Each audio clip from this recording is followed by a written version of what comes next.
Hello guys, welcome back to our channel. ഇന്നത്തെ വീഡിയോയുടെ ending കാണുമ്പോൾ നിങ്ങൾ എന്തായാലും എന്നെ തേയ് വിളിക്കുന്നുള്ള കാര്യത്തിൽ എനിക്ക് ഉറപ്പാണ്. അതിൻ്റെ റീസൺ ഞാൻ പറഞ്ഞുതരാം. ഇതിപ്പോൾ ഞാൻ റെക്കോർഡ് ചെയ്യുന്നത് പുലർച്ചെ 5 മണിക്ക് നീച്ചിട്ടാണ്.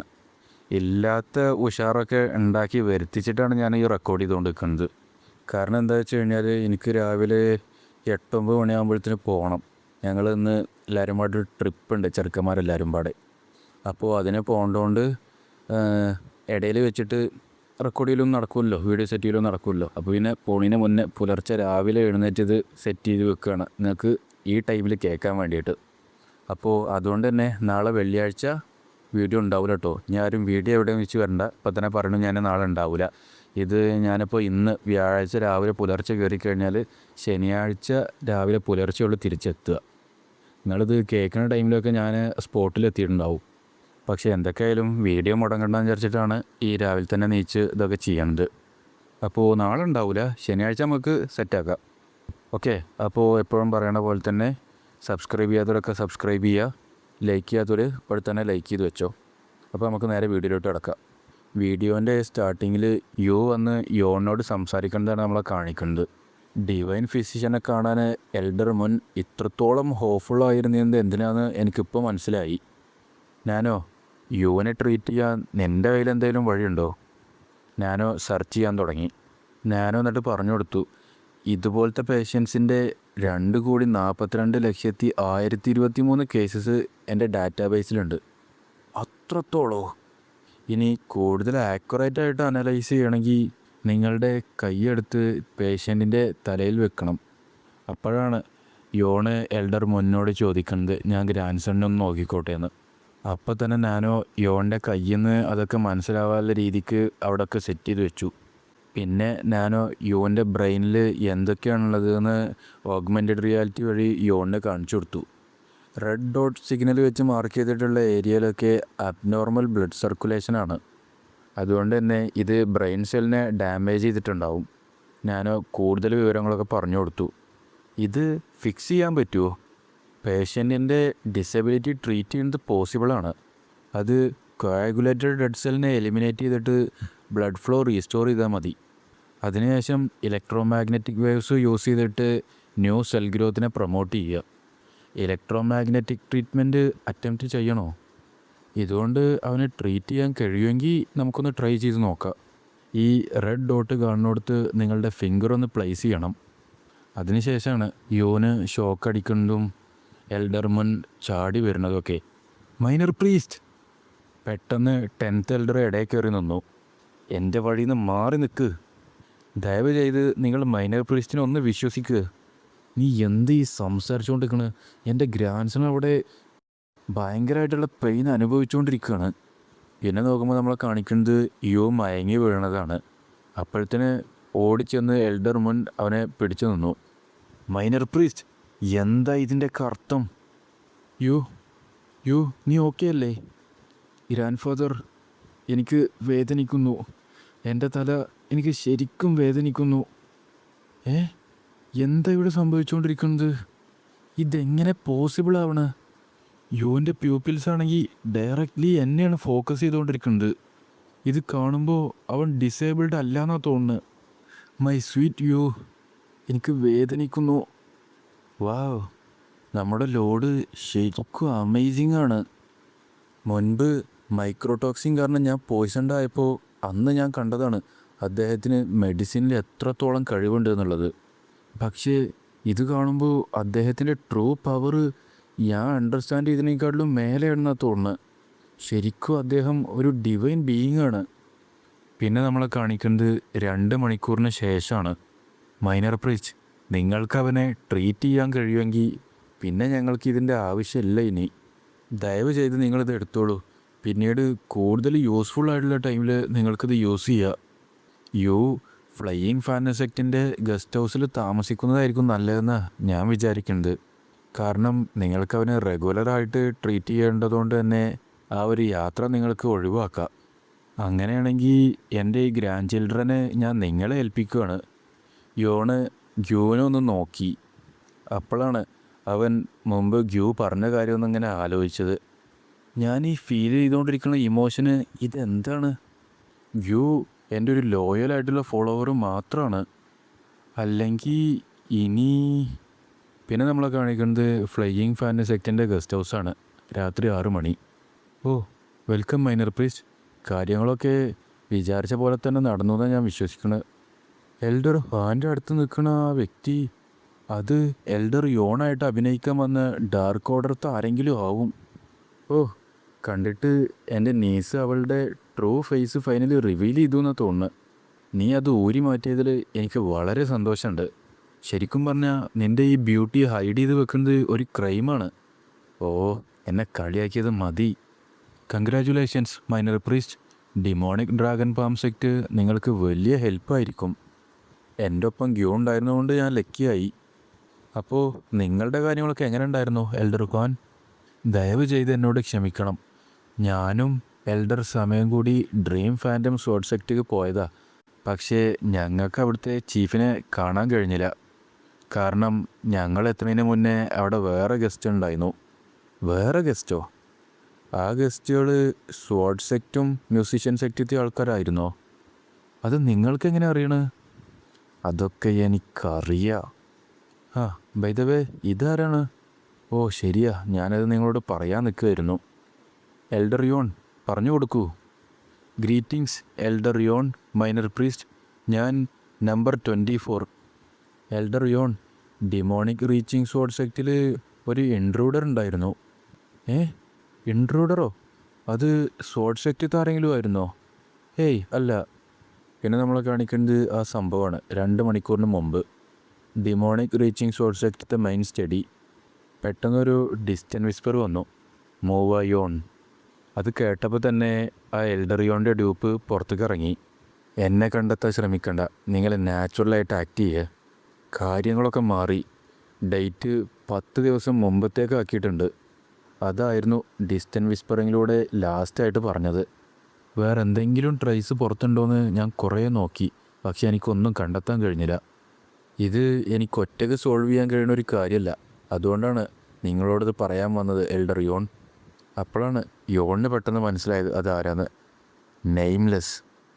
മൈനർ പ്രീസ്റ്റ്, ഡേറ്റ് 10 ദിവസം മുമ്പത്തേക്ക് മാറ്റിയിട്ടുണ്ടെന്ന് പറയുകയാണെങ്കിൽ അത് ഇന്നാണ്. ഇത് മുമ്പ് ഒരിക്കലും ഇങ്ങനെയൊന്നും സംഭവിച്ചിട്ടില്ല. പിന്നെന്താ ഇപ്പോൾ മാത്രം? എനിക്ക് തോന്നുന്നത് ഇമ്പോർട്ടൻ്റ് ആയിട്ടുള്ള എന്തോ കാര്യം നടന്നിട്ടുണ്ട്. എന്തായാലും ഇത് പെർഫെക്റ്റ് ടൈമിംഗ് ആണ്. ഞാനും തീരെ ക്ഷമയില്ലാതെ വെയിറ്റ് ചെയ്തുകൊണ്ടേ ഇരിക്കുമായിരുന്നു അദ്ദേഹത്തിനെ കാണാൻ വേണ്ടിയുള്ള ഒരു ഓപ്പർച്യൂണിറ്റിക്ക്. പിന്നെ നമ്മളെ കാണിക്കുന്നത് 10,000 ഗ്രേറ്റ് മൗണ്ടൻസിലുള്ള ഒഹിയോൺ പീക്കാണ്. അർദ്ധരാത്രി. എൽഡർ യോണ് അങ്ങോട്ടെത്തി. നോക്കുമ്പോൾ അവിടെ സ്വാഡ് സെക്റ്റത്തെ ചീഫായ ബോൺ ഗി ഗ്യോങ് ഉണ്ടായിരുന്നു. എപ്പോഴത്തെയും പോലെ നമ്മൾ 3 പേരുണ്ടാവുമെന്ന് വിചാരിച്ചിരിക്കുമായിരുന്നു ഞാൻ. പക്ഷേ ഇത് കാണുമ്പോൾ ഇത്തവണ നമ്മൾ 2 പേരും മാത്രമേ ഉള്ളൂ.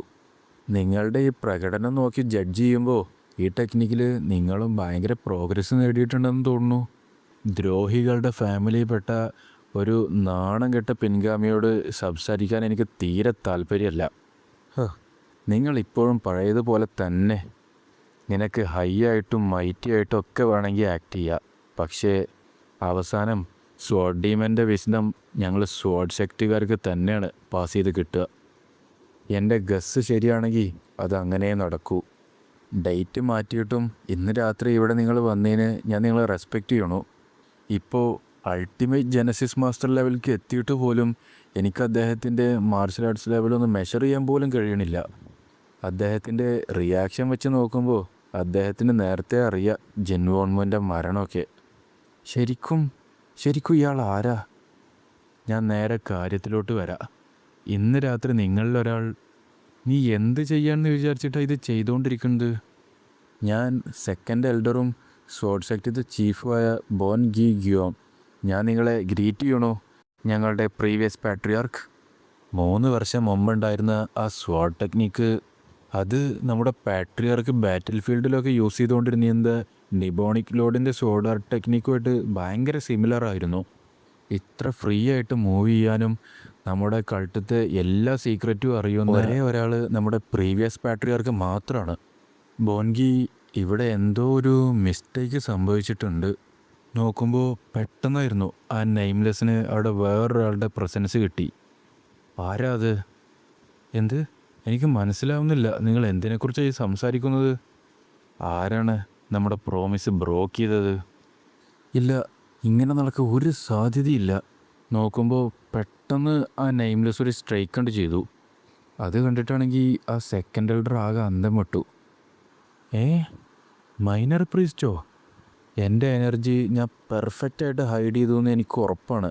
പക്ഷെ എന്നിട്ടും അദ്ദേഹത്തിന് എൻ്റെ പ്രസൻസ് കണ്ടെത്താൻ കഴിഞ്ഞു. അപ്പോൾ ഇത് നിൻ്റെ പണിയാണല്ലേ എൽഡർ യോൺ? എനിക്ക് മനസ്സിലാവുന്നില്ല, നീ എന്താ ഈ പറഞ്ഞുകൊണ്ട് വരുന്നത്? പ്രീവിയസ് പാട്രിയാർക്ക്, ഇതൊരിക്കലും ഞാൻ ചെയ്ത കാര്യമല്ല. നമ്മുടെ പ്രോമിസ് ഞാൻ പാലിച്ചു പോകുന്നതായിരുന്നു. അതുകൊണ്ട് തന്നെ പ്ലീസ് ആ ഡീമൺ സോഡ് സെക്റ്റിൻ്റെ ടീച്ചിങ്സ് എനിക്ക് തന്നെ നൽകണം. ഇപ്പോൾ വളരെ വൈകിപ്പോയി. നിങ്ങളിൽ ആരെങ്കിലും ഈ പ്രോമിസ് ബ്രോക്ക് ചെയ്താൽ അപ്പം തന്നെ ഇതെല്ലാം അവസാനിക്കും. കണ്ടിട്ട് നിങ്ങൾ ആരും 24 ഡീമൺ സോഡ് ടെക്നിക്കുമായി ജീവിക്കാൻ വിധിക്കപ്പെട്ടവരല്ല എന്നാണ് തോന്നുന്നത്. വെയിറ്റ് പ്ലീസ്, ഞാൻ പറയുന്നത് ഒന്ന് കേൾക്കൂ. പെട്ടെന്ന് 10th എൽഡർ സെക്കൻഡ് എൽഡറിൻ്റെ മുന്നിലേണ്ട് വന്ന് നിന്നു. ആരാ പറഞ്ഞു എന്നോട് നിനക്കിവിടുന്ന് പോവാൻ പറ്റുമെന്ന്? എടി നശിച്ചവളെ! അതും പറഞ്ഞിട്ട് സെക്കൻഡ് എൽഡർ നേരെ 10th എൽഡറിൻ്റെ അടുത്തേക്ക് ചാടി. പിന്നെ നമ്മളെ കാണിക്കുന്നത് അവരുടെ രണ്ടുപേരുടെയും പൂര ഫൈറ്റിംഗ് ആണ്. അതിലാണെങ്കിൽ 10th എൽഡറിൻ്റെ ഫൈറ്റിംഗ് ഫോം കാരണം സെക്കൻഡ് എൽഡർ ഒന്ന് ചെറുതായിട്ട് പതറിപ്പോണ്ട്. എന്താ ഇത്? ഈ നശിച്ചവൾക്ക് എപ്പോഴും ഇത്രയും ശക്തി ഉണ്ടായിരുന്നോ? നോക്കുമ്പോൾ പെട്ടെന്ന് 10th എൽഡർ സെക്കൻഡ് എൽഡറിൻ്റെ മുന്നേ കണ്ട് വന്ന് നിന്നു. നാശം! നീ അപ്പുറത്തെ സൈഡ് നോക്കുകയാണെങ്കിൽ യോണ് ആ മലയുടെ മേലിൽ നിന്ന് താഴേക്കിറങ്ങി ഓടിയും കൊണ്ട് നിൽക്കുകയാണ്. കോപ്പ്! എനിക്കവനെ പിടിക്കാൻ കഴിയണില്ല. കണ്ടിട്ട് അവനെ ഫോളോ ചെയ്യണമെങ്കിൽ എനിക്ക് കുറച്ച് റിസ്ക് എടുത്തേ മതിയാവുന്ന തോന്നുന്നു. ഞാനോ പെട്ടെന്ന് തന്നെ നൈറ്റ് വിഷനും ഓഗ്മെൻറ്റഡ് റിയാലിറ്റി ആക്ടിവേറ്റ് ചെയ്തു. പിന്നെ നോക്കുമ്പോൾ ആ നെയിംലെസ് പോണ വഴി ഓഗ്മെൻറ്റഡ് റിയാലിറ്റി വഴി കാണിച്ചു കൊടുത്തു. അത് കണ്ട യോണാണെങ്കിൽ പിന്നെ ഒന്നും നോക്കില്ല. ആ മലയുടെ മേലെ നിന്ന് എടുത്തൊരൊറ്റ ചാട്ടം നേരെ താഴേക്ക്. അപ്പോഴും നോക്കുമ്പോൾ ആ നെയിംലെസ് ആണെങ്കിൽ ഓടിക്കൊണ്ടേ ഇരിക്കുകയാണ്. എന്തൊരു നാണക്കേടാ! ആ 24 ഡീമൺസോട് എനിക്ക് പാസ് ചെയ്യാൻ കഴിഞ്ഞില്ല. പക്ഷേ ആ ടെക്നിക്ക് അറിയാവുന്ന വേറൊരാളില്ലോണ്ട് അതൊരു കുഴപ്പമില്ലെന്ന് എനിക്ക് തോന്നുന്നു. നോക്കുമ്പോൾ അപ്പോഴാണ് ആ നെയിംലെസ് അത് ശ്രദ്ധിക്കണത്.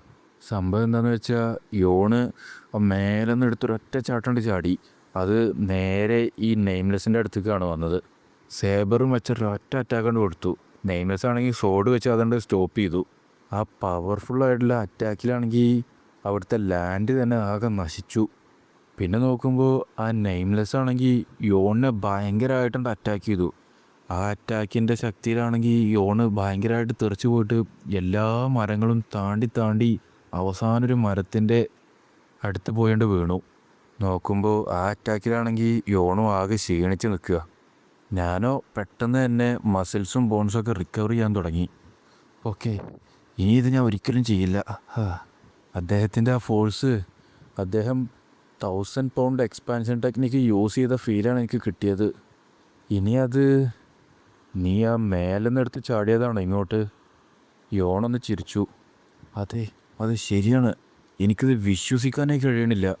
അപ്പോൾ ഞാൻ പോണ റൂട്ട് ജസ്റ്റ് ഒന്ന് ഗസ് ചെയ്തിട്ടാണല്ലേ നീ അത്ര ഹൈറ്റിൽ നിന്ന് ഇങ്ങോട്ട് താഴെക്കെടുത്ത് ചാടിയത്? പിന്നെ നോക്കുമ്പോൾ യോണ് റിക്കവർ ചെയ്തിട്ട് അവിടെ നിന്ന് എഴുന്നേറ്റ് വന്നു. ശരി, അങ്ങനെയെങ്കിൽ ഇനി നീ ആരാന്ന് കണ്ടുപിടിക്കാനുള്ള ടൈമാണ്. ഇതിനു വേണ്ടിയിട്ടാണോ നീ നിൻ്റെ ലൈഫ് ഇത്രത്തോളം റിസ്ക് ചെയ്തത്? പക്ഷെ എന്തൊക്കെയായാലും അതുകൊണ്ടൊന്നും നിനക്ക് വേണ്ടത് ഇവിടെ നിനക്ക് ലഭിക്കാൻ പോണില്ല. അതും പറഞ്ഞ് ആ നെയിംലെസ് നേരെ യോണിൻ്റെ അടുത്തേക്ക് അറ്റാക്ക് ചെയ്യാൻ വേണ്ടിയിട്ട് വന്നു. ഇത് 24 ഡീമൺസോടല്ലേ? ഇത് എൽഡർ യോൺ ചെയ്ത പോലെയല്ല. ഇതിൻ്റെ ഫോമൊക്കെ പെർഫെക്റ്റാണ്. അതിൻ്റെ സ്ട്രെങ്ത് ആണെങ്കിൽ എൻ്റെ ഇതിനേക്കാളും വളരെ വലുതാണ്. ശരി, അങ്ങനെയെങ്കിൽ എനിക്കിവിടെ എൻ്റെ മുഴുവൻ ശക്തി യൂസ് ചെയ്യണം. നോക്കുമ്പോൾ യോണ് പെട്ടെന്ന് തന്നെ തിരിച്ച് അറ്റാക്ക് ചെയ്യാൻ തുടങ്ങി. അത് ബെർസെക് സേബർ കോഡിൻ്റെ ടെക്നിക്കല്ലേ? നിങ്ങളുടെ ബോഡിക്ക് പെനട്രേറ്റ് ചെയ്ത എനർജി കാരണം കൊണ്ട് നിങ്ങളുടെ ഇൻറ്റേർണൽ ഓർഗൻസൊക്കെ ഡാമേജ് ആവുന്നുണ്ട്. പെട്ടെന്ന് തന്നെ റീജനറേഷൻ ആക്ടിവേറ്റ് ചെയ്യുക. അവൻ എൻ്റെ എനർജിനെക്കാട്ടിലും വീക്കാണെന്ന് മാത്രമല്ല, അവന് നേരത്തെ പെട്ടെന്നുള്ള ചാട്ടത്തിൽ തന്നെ ഭയങ്കരമായിട്ട് ഇൻജോർഡ് ആയിട്ടുണ്ട്. പക്ഷേ ബെർസെക് സേബർ ഗോഡിൻ്റെ ടെക്നിക്ക് 24 ഡീമൺ സോഡിനെ മറികടക്കണോണ്ട് തന്നെ ഈ ബാറ്റിൽ എന്തായാലും ഈസി ആയിട്ട് അവസാനിക്കില്ല. അപ്പോൾ അങ്ങനെയാണെങ്കിൽ ആ നെയിംലെസ് ആണെങ്കിൽ പെട്ടെന്ന് തന്നെ യോണിനെ പിന്നെ അറ്റാക്ക് ചെയ്യാൻ തുടങ്ങി. യോണാണെങ്കിൽ അതിനൊക്കെ ഡോഡ്ജ് ചെയ്ത് മാറി തിരിച്ച് അങ്ങോട്ട് അറ്റാക്ക് ചെയ്തുകൊണ്ട് നിൽക്കുക. ഞാൻ ഒരിക്കലും അവന് എസ്കേപ്പ് ആവാനുള്ള ടൈം കൊടുക്കില്ല.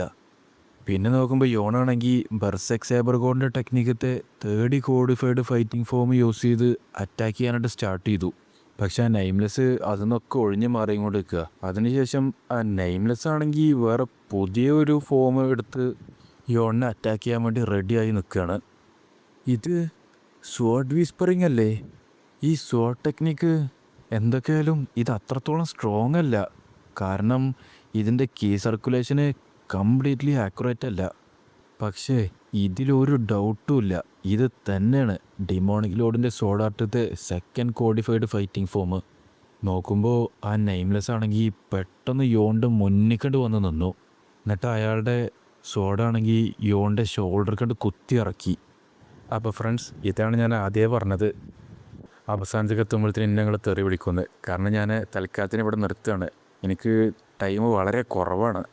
ഇനി ഇത് എഡിറ്റ് ചെയ്ത് അപ്ലോഡ് ചെയ്തിട്ട് വേണം എനിക്ക് പെട്ടെന്ന് പോവാൻ. അതുകൊണ്ട് തന്നെ ഞാനിത് ഇവിടെ നിർത്തുകയാണ്. അപ്പോൾ ഇതിൻ്റെ ബാക്കി ഫൈറ്റ് യോണിന് എന്തെങ്കിലും സംഭവിക്കുമോ അതോ ആ നെയിംലെസ്സിനാണോ സംഭവിക്കുക, ആ നെയിംലെസ് ആരാന്നൊക്കെ ഉള്ളത് നമുക്ക് അടുത്ത എപ്പിസോഡിൽ കാണാം. ശനിയാഴ്ച നമ്മൾ കിടിലം വീഡിയോ ആയിട്ട് വരുന്നതാണ്. അപ്പോൾ ഇന്നത്തെ ഈ വീഡിയോ ഇഷ്ടപ്പെട്ടെങ്കിൽ ലൈക്ക് ചെയ്യാനും ഷെയർ ചെയ്യാനും സബ്സ്ക്രൈബ് ചെയ്യാനും മറക്കണ്ട. നിങ്ങളുടെ വിലപ്പെട്ട അഭിപ്രായങ്ങളൊക്കെ താഴെ കമൻറ്റായി രേഖപ്പെടുത്തണം.